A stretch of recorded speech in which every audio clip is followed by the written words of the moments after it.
on signal 3 to a resident.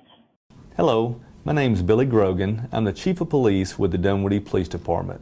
Earlier this year, the City Council for Dunwoody passed an alarm ordinance. This ordinance was passed due to the rising false alarm problem we have in the City of Dunwoody.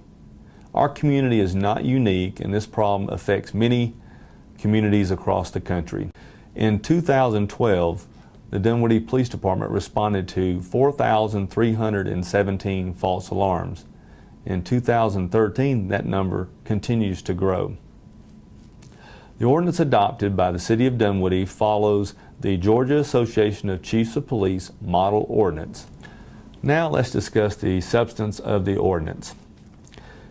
Every alarm user is required to register their alarm with the City of Dunwoody. This is residential alarms as well as business alarms.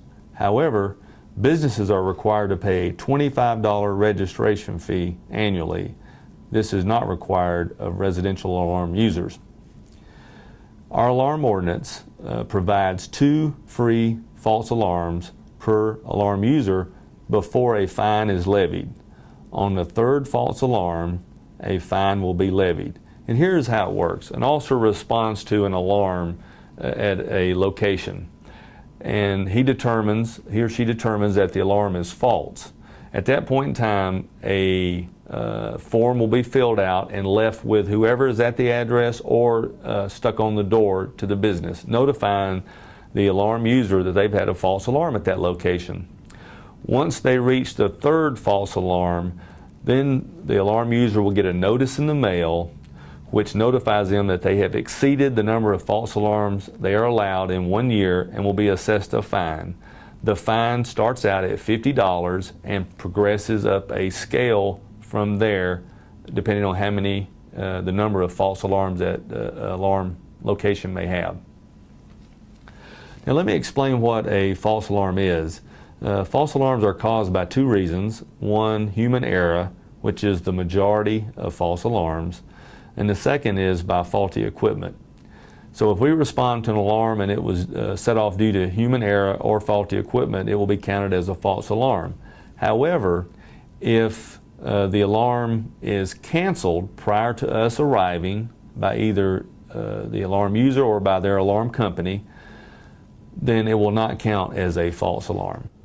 Another provision of the ordinance is to require alarm companies to make 2 phone calls to try to determine if the alarm is a false alarm prior to calling 911 to have the police department dispatch. This is called enhanced call verification.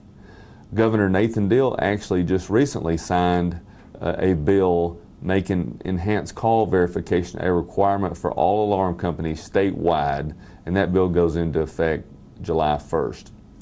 And enhanced call verification is proven to reduce the number of false alarms that officers respond to. The last provision of the ordinance that I'd like to discuss is what happens when someone doesn't pay their fine.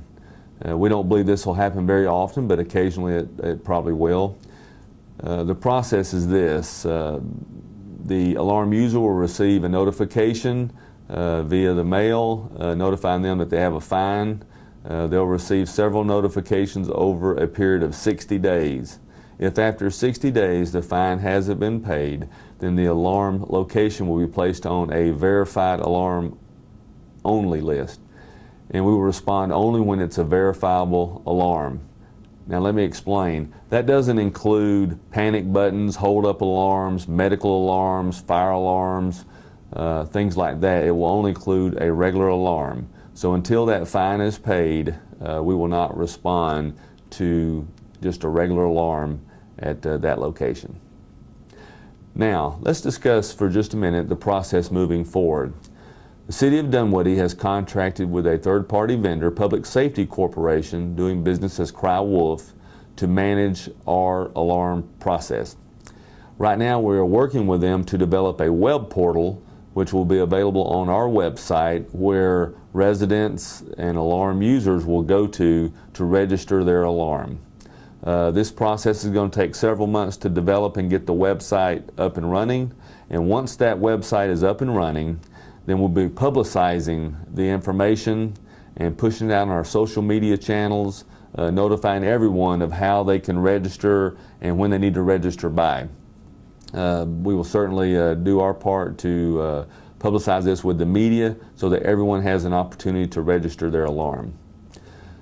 And then during this process, the period of time from when we have the web portal open until we go live and the alarm ordinance goes into effect, we will have a couple of community meetings to discuss the alarm ordinance and answer any questions. The Dunwoody Police Department is working extremely hard to make sure that the transition and implementation of this alarm ordinance will go smoothly. And we look forward to working with the citizens of Dunwoody to make that happen. And you'll receive more information as information becomes available. Thank you very much.